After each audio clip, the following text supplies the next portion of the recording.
नमस्कार, स्वागत है आपका बिग फाइट लाइव में। आपके साथ मैं हूं श्वेता मिश्रा। मरुधरा का विकास सीएम गहलोत की प्राथमिकता में शुमार है। इसके लिए शासन और प्रशासन में कब, किसे और क्या जिम्मेदारी देनी है, इसमें मुख्यमंत्री अशोक गहलोत को महारत हासिल है। इसके लिए कई बार सीएम अशोक गहलोत चौंकाने वाले फैसले भी लेते हैं। ऐसा एक फैसला लिया गया गुरुवार रात, जब सीएम गहलोत ने प्रदेश के प्रशासनिक अमले की तस्वीर ही बदल दी। डीबी गुप्ता की जगह राजीव स्वरूप को सूबे की ब्यूरोक्रेसी का बॉस बनाया गया। 3 अतिरिक्त मुख्य सचिवों और 15 जिलों के कप्तान बदले गए। ऐसे कुल 103 आईएएस अधिकारियों का तबादला कर उन्हें नए मोर्चे पर जिम्मेदारी दी गई। आज शाम आनंद कुमार और प्रवीण गुप्ता का भी तबादला कर दिया गया, ताकि सब मिलकर सूबे की तस्वीर में विकास के रंग भर सके। मेरिट ऑर्डर पर पद दिए गए। कई मंत्रियों के साथ तालमेल को भी ध्यान में रखा गया, लेकिन फोकस में रहा केवल और केवल सूबे का मुकम्मल विकास।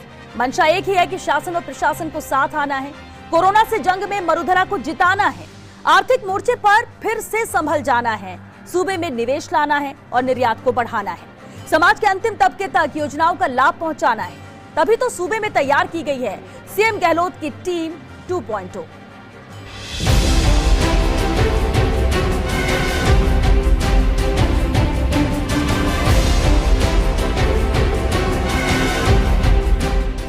मैं मुख्यमंत्री जी का आभारी हूं, जिन्होंने इस कठिन टाइम पे मुझ पर विश्वास व्यक्त किया है। मेरा पूरा प्रयास रहेगा कि उस अनुसार मैं उनके कॉन्फिडेंस जो उन्होंने मुझ पर रिपोज किया है वो पूरी तरह खरा उतरूं।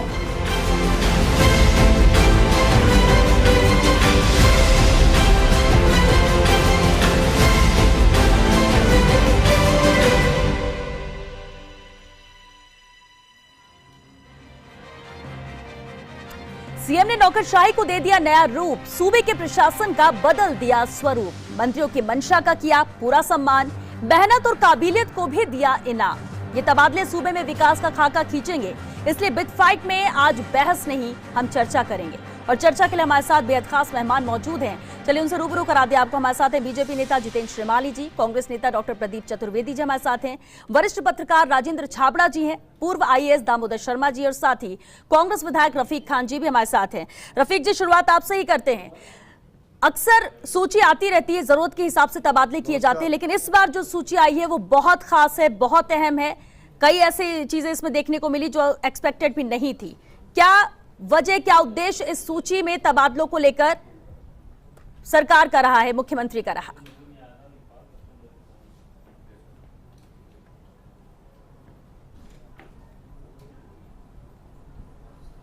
रफीक जी। मेरे को कह रहे हैं श्वेता जी? जी जी बिल्कुल रफीक जी, आपसे।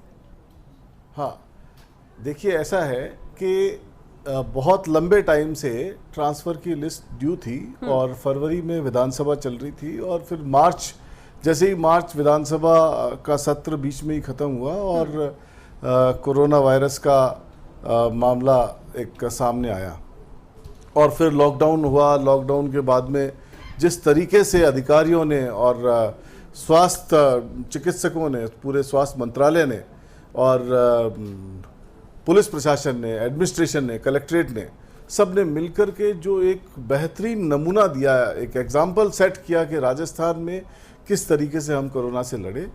तो अब जब लॉकडाउन खुला तो इसके बाद में ये एक कवायद शुरू हो गई कि किस तरीके से हम बेस्ट मॉडल, जिन लोगों ने अच्छा काम किया उनको कैसे प्रमोशन मिले, कैसे एक युवा टीम को शामिल किया जाए जो ऐसे समय में, ये पूरा साल आप देख रहे हैं कि जिस तरीके से शुरुआत हुई है, मुझे लगता है कि हमें मोर और लेस 5-6 महीने तक इस बीमारी से स्ट्रगल करना पड़ेगा, हमें लड़ना पड़ेगा।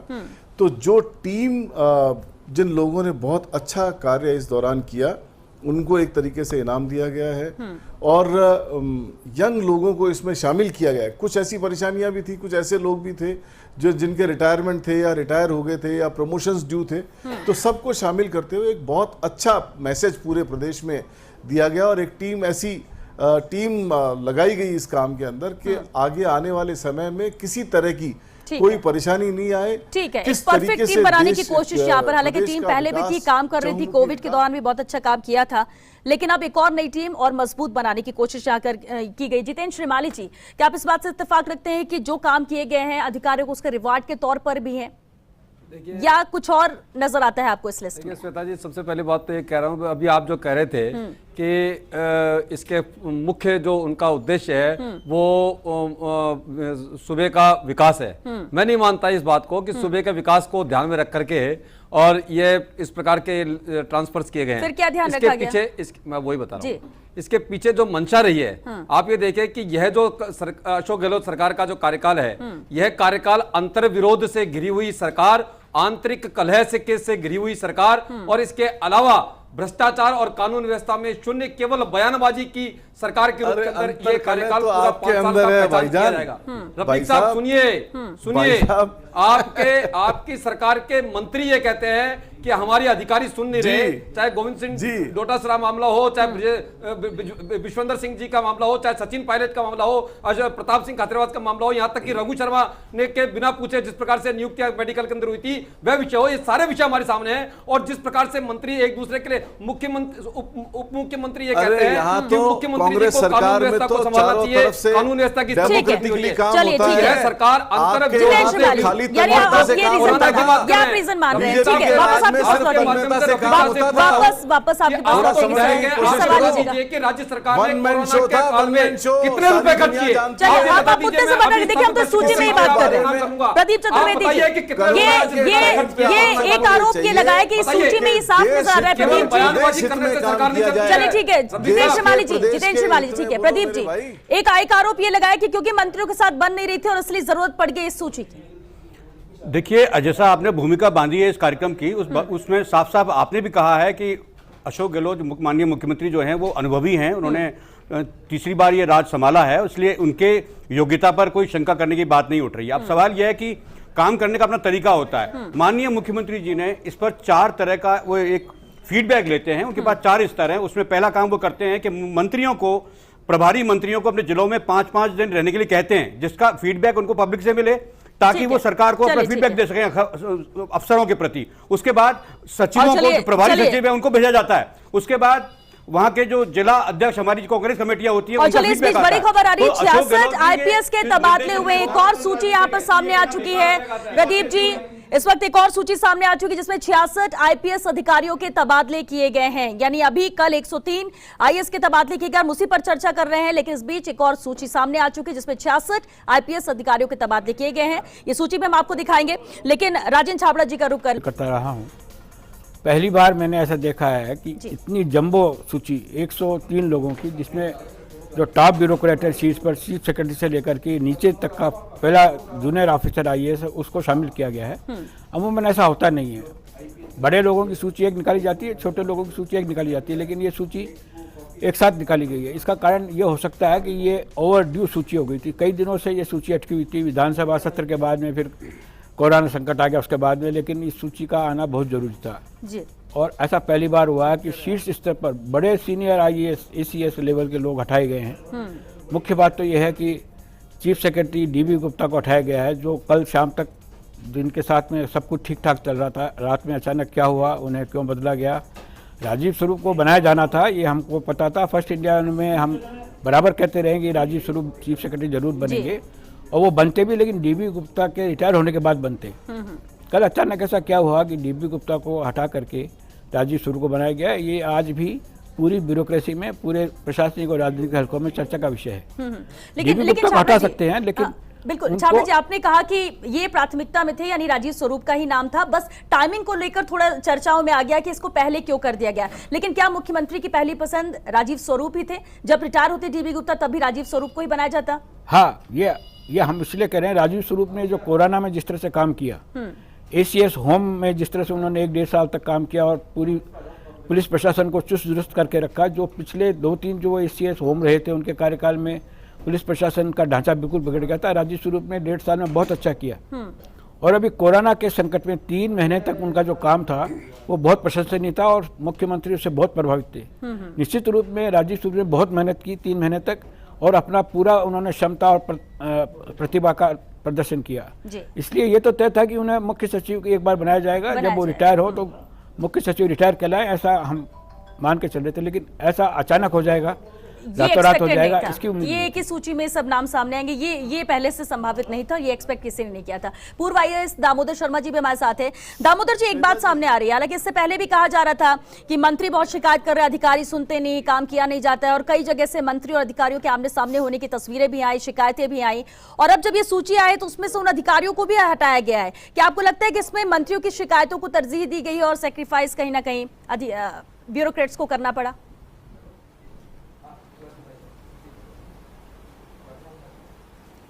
श्वेता जी, ब्यूरोक्रेट्स और मंत्रियों के बीच में कोऑर्डिनेशन हमेशा रहता आया है और कई बार आपस में कई नीतियों को लेकर और कई निर्णयों को लागू करने के संबंध में आपस में मतभेद भी होते हैं। जैसे अभी हमें पता चला कि शिक्षा विभाग में, माइंस डिपार्टमेंट में, टूरिज्म डिपार्टमेंट में, माननीय मंत्रीगणों में और ब्यूरोक्रेट्स में किसी कारणों से मतभेद रहे होंगे, लेकिन ये एक स्वाभाविक प्रक्रिया है कि माननीय मुख्यमंत्री जी राज्य का नेतृत्व करते हैं। हमारे यहाँ पर संसदीय शासन प्रणाली है, तो उसमें मुख्यमंत्री जी के द्वारा ब्यूरोक्रेट्स का ट्रांसफर किया जाना कोई नई बात नहीं है, ये हमारे समय से भी होता रहा है, उससे पहले भी होता रहा है। लेकिन सवाल इस बात का आता है कि कोई भी चीफ सेक्रेटरी जो केवल 3 महीने बाद ही रिटायर होने वाला है, उसको अचानक हटा दिए जाने के पीछे क्या कारण है, ये तो मैं नहीं कह सकता, लेकिन उससे कई तरह के मैसेजेस जाते हैं और 3 महीने बाद भी उनको बदला जा सकता था। अभी उनको हटाने के बाद कहीं और जगह किसी निगम में अध्यक्ष बनाया जा सकता था, राजस्व मंडल का अध्यक्ष बना सकते थे, उनको और कोई पद दिया जा सकता था, लेकिन उनको एक तरह से कोई पद भी नहीं दिया गया, हटा भी दिया गया। उनके रिटायरमेंट में 3 महीने बाकी हैं, तो वो नहीं हुआ। और ठीक है दामोदर शर्मा जी, यानी कि एक्सपेक्टेशन थी, ऐसा था नहीं कि ये होगा, लेकिन हुआ भी, तो फिर डीबी गुप्ता को लेकर जरूर है कि उनको कोई पद क्यों नहीं दिया गया। चलिए चर्चा इस पर जी शायद पहले भी ऐसा हुआ है कि मुख्य सचिवों को बीच में हटाया गया है। बहुत 2 दशक पहले की बात है, आनंद मोहन लाल जब चीफ सेक्रेटरी थे तो तत्कालीन मुख्यमंत्री ने हटाया था, हटा करके उनको रेवेन्यू बोर्ड भेजा गया था। इसी प्रकार पिछली सरकार में सीके मैथ्यू को हटा करके वसुंधरा सरकार ने रोडवेज का चेयरमैन बनाया था।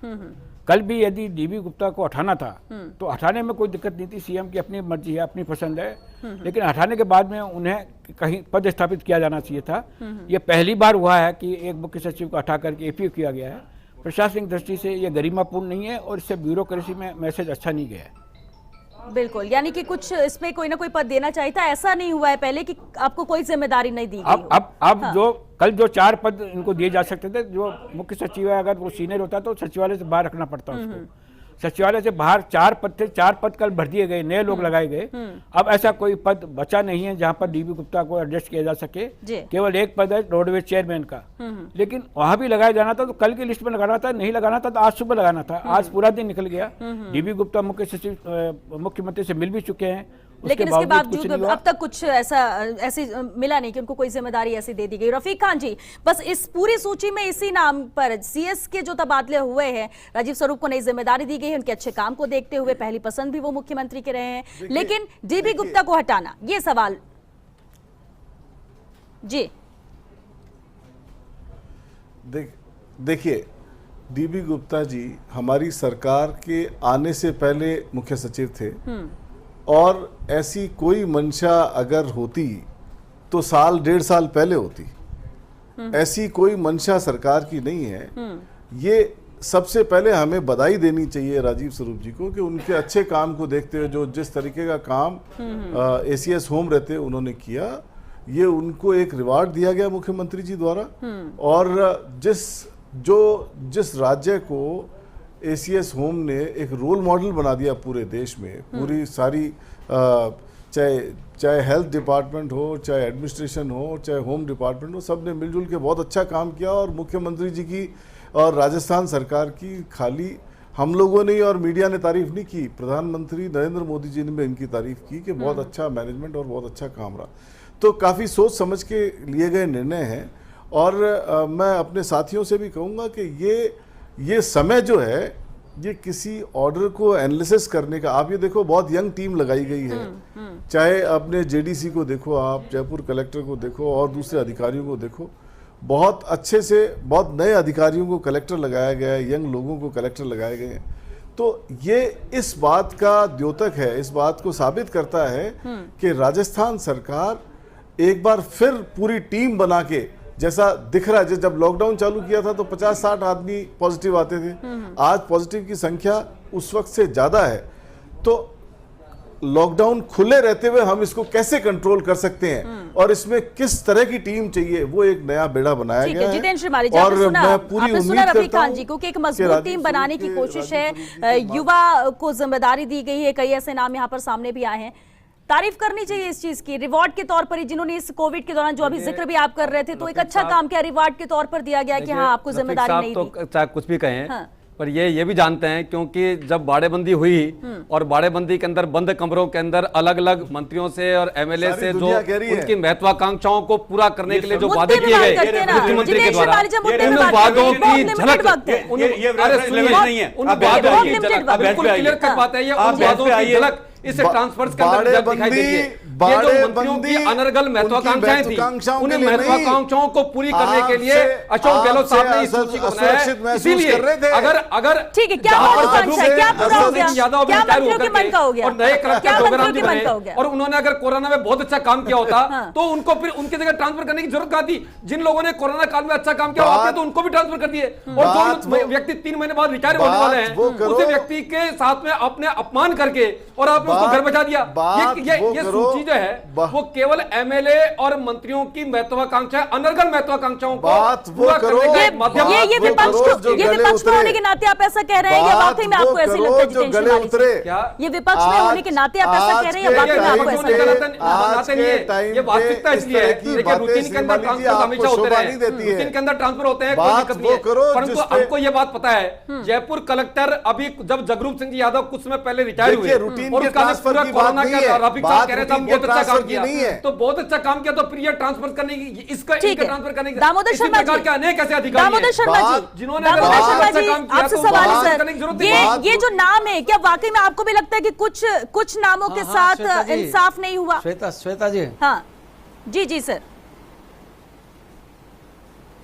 दामोदर ऐसा देखिए, जब इतनी बड़ी सूची आती है, 103 ऑफिसर्स की जब सूची आती है, तो उसमें अफसरों के साथ इंसाफ की बात महत्वपूर्ण नहीं रहती।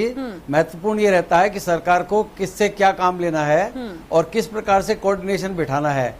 लेकिन इसमें जो अटपटी बात, जैसे अभी छाबड़ा जी कह रहे थे, वो ये लगती है कि किसी टॉप लेवल के top most officer, chief secretary को अगर आप हटाते हो तो उसको कोई और पद दिया जा सकता है। रोडवेज के चेयरमैन का पद खाली था, कल ही दे देते, तो उसमें राज्य सरकार की गरिमा ज्यादा बनी रहती।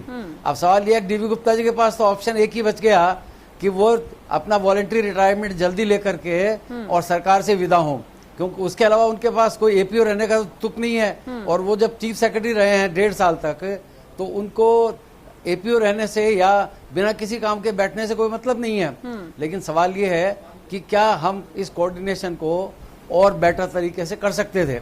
अन्यथा ये मुख्यमंत्री जी का विशेष अधिकार है कि किस अधिकारी से क्या काम लिया जाए, टीम को किस तरह से चलाया जाए, राजस्थान में ज्यादा से ज्यादा किस प्रकार से इन्वेस्टमेंट आए, आर्थिक प्रगति हो, कोरोना से डील किया जाए। मैं कहता हूं कोरोना अभी अगले 1-1.5 साल तक कहीं जाने वाला नहीं है, इसलिए कोरोना से लड़ने के लिए टीम की आवश्यकता तो निश्चित रूप से है। हेल्थ सेक्रेटरी को भी बदला गया है, और भी बहुत सारे अधिकारी बदले गए हैं, नीचे के स्तर पर भी चेंजेस हुए हैं, कलेक्टर्स भी बदले गए हैं। ठीक है दामोदर जी, आपके पास लौटेंगे। हाँ छाबड़ा जी। खाली डीबी गुप्ता ही नहीं, 103 की लिस्ट में बहुत कुछ हुआ है। और मैं ये बताना चाहता हूँ, मुझे खुशी इस बात की, इस बार जो लिस्ट बनाई गई है वो बहुत ही सोच समझ करके मुख्यमंत्री ने बहुत बुद्धितापूर्ण से बनाई है। मेरिट को और प्रतिभा को सम्मान दिया गया है। जो लोग अच्छे लोग हैं उन्हें अच्छी जगह लगाया गया है। जो लोग कहीं शिकायत थी जिनको हटाया भी गया है। मुख्यमंत्री ने कहीं पॉलिटिकल इन्फ्लुएंस या किसी दबाव में काम किया हो ऐसा लगता नहीं है।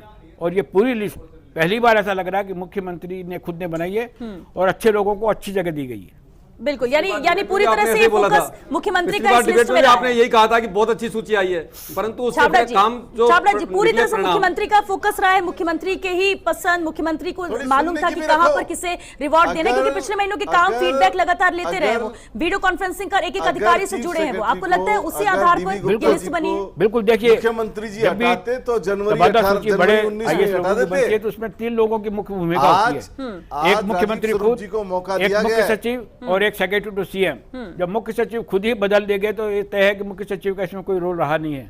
और जहां तक कुलदीप राका का सवाल है, कुलदीप राका का व्यू और मुख्यमंत्री का व्यू लगभग एक समान है, इसलिए और मुख्यमंत्री ने खुद ने जज किया ऊपर से लेकर नीचे तक कि कौन अफसर कहाँ है। जो कलेक्टर बदले गए हैं वो बहुत सही ढंग से सही जगह सही लोगों को लगाया गया है। अभी ये खाली बात कर रहे थे कि जोगाराम को क्यों हटाया गया, तो जोगाराम का तो प्रमोशन होने वाला था, वो आगे सेक्रेटरी बनते, वो कलेक्टर रह नहीं सकते थे, इसलिए अब वो 4 महीने बाद उनको हटा करके नया कलेक्टर लाता, उससे अच्छा था कि आज ही लगा दिया गया है।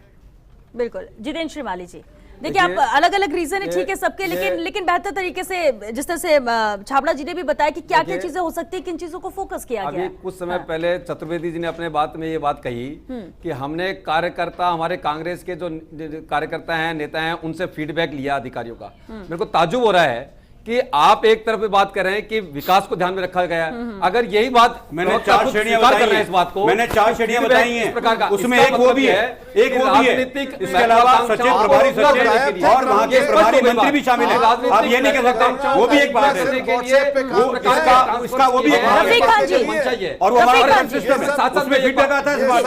हवा में कर रहे हो। मैं ये पूछना चाहता हूँ कि अभी जब हमारे विश्वेंद्र सिंह जी मंत्री हैं, कैबिनेट मंत्री, वो ये कह रहे हैं कि साहब मेरे ये अधिकारी जो मातहत अधिकारी हैं, ये इन्होंने इस प्रकार से किया, ये इस प्रकार से अपनी मनमानी करते हैं, ये करते हैं। सचिन पायलट साहब ये कहते हैं कि साहब कानून व्यवस्था के नाम के ऊपर मुख्यमंत्री जी को ध्यान देना चाहिए, राज्य की कानून व्यवस्था ठीक प्रकार से काम नहीं कर रही है। यहाँ तक कि पहले तो सोनिया गांधी जी को भी बीच में हस्तक्षेप करके कहना पड़ा। ये जो कुल मिलाकर के ये जो अंतर विरोध और अंतर कलह जो चल रहा है सरकार में, लेकिन जितेंद्र श्रीमाली जी, ठीक है, ये आपको लगता है, लेकिन रफीक खान जी जरा बात सुनिए। सजेशन आप रफीक खान जी, देखिए काम करने के लिए बेहतर तरीके से काम हो, तालमेल बहुत जरूरी है मंत्री और अधिकारियों के बीच, इस बात को तो आप लोग मानेंगे। तालमेल अगर नहीं बैठ रहा है तो उसको भी कहीं ना कहीं मैनेज करना, कहीं ना कहीं उसे ठीक करना, ये भी तो कोशिश सरकार की है, और इसे इस कोशिश के तौर पर भी तो देखा जा सकता है। रफीक जी,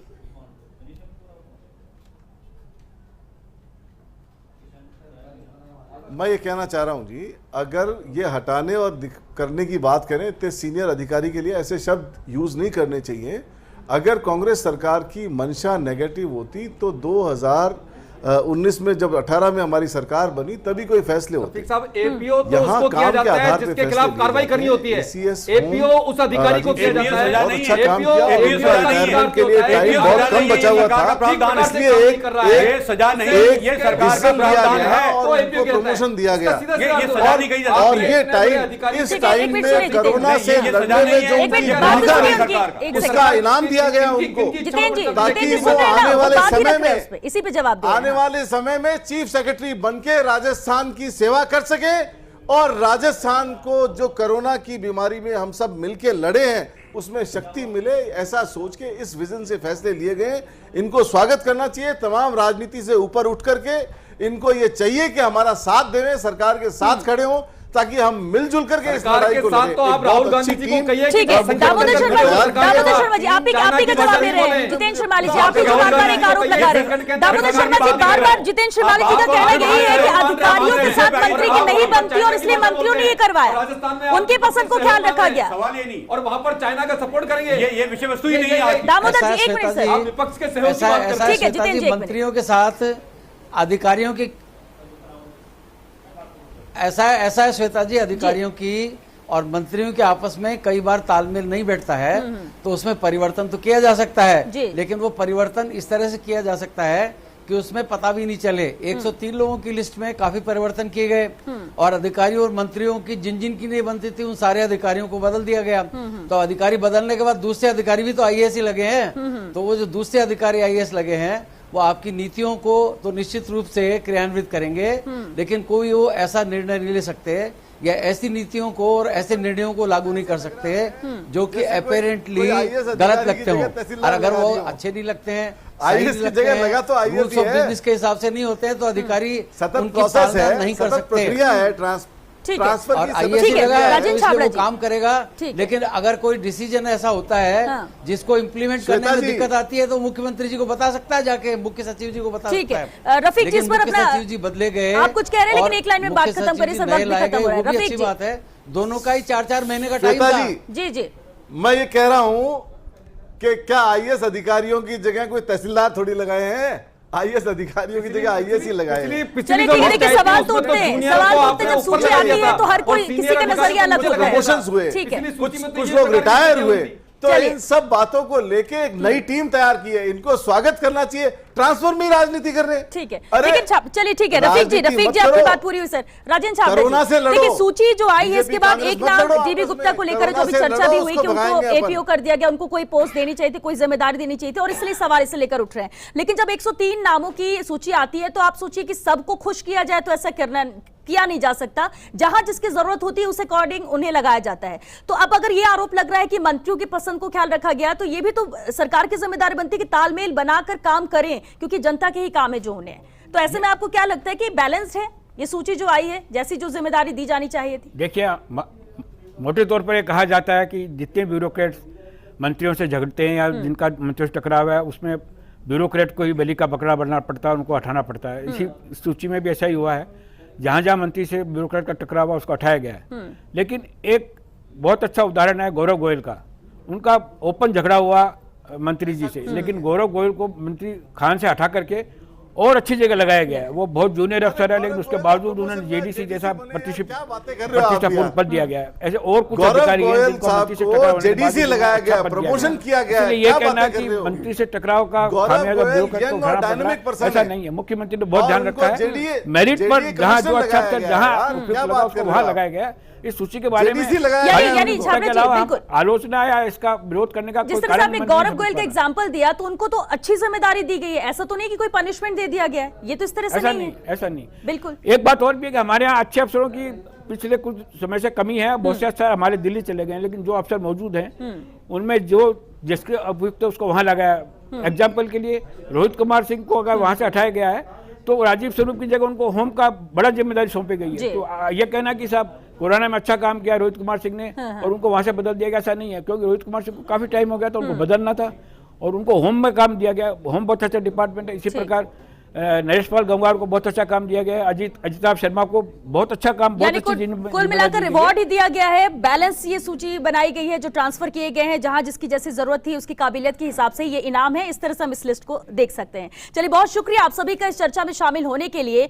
तो पूरा सम्मान यहाँ पर मंत्रियों की मंशा का भी रखा गया जैसा कि कहा जा रहा है, लेकिन सबसे अहम यह है कि ये कोरोना काल जो चल रहा था उस बीच अधिकारियों ने बहुत मेहनत की, काम किए, और उसी के रिवार्ड के तौर पर भी इसे देखा जा सकता है। हालांकि कुछ नामों को लेकर चर्चा जरूर हो रही है। पहली बार हुआ है ऐसा कि जब नीचे से ऊपर तक सबके ट्रांसफर हो, एक ही सूची में पूरे नाम आए, और ऐसे में सवाल उठना लाजमी है। लेकिन सबसे जरूरी अगर सूबे के लिए कुछ वो है तो वो ये कि ऐसे अधिकारियों को जिम्मेदारी दी गई है जो उस जिम्मेदारी को निर्वहन कर सके, बेहतर तरीके से प्रदेश को आगे ले जा सके, कहीं कोई कमी न रह जाए। और रही बात आरोप ये भी लगे कि तालमेल मंत्रियों के साथ अधिकारियों के नहीं बैठ रहे, तो ये अक्सर होता है, और जब होता है तो उसका रास्ता निकाला जाता है, और उस रास्ते के तौर पर भी देख सकते हैं कि बदलाव किया गया, लेकिन ऐसा नहीं है कि किसी को कहीं से उठाकर कहीं और डाल दिया गया। जिम्मेदारियां सबकी तय की गई है, बेहतर तरीके से सूची को बनाया गया, और जिस तरह से चर्चा में सामने भी आया और एक निष्कर्ष पर जरूर पहुंचे कि बैलेंस ये सूची है, और राजीव स्वरूप को यहां पर एक बड़ी जिम्मेदारी दी गई जो कि पहली पसंद मुख्यमंत्री के थे। चलिए, 6 बिग फाइट लाइव में आज के लिए बस इतना ही। नमस्कार।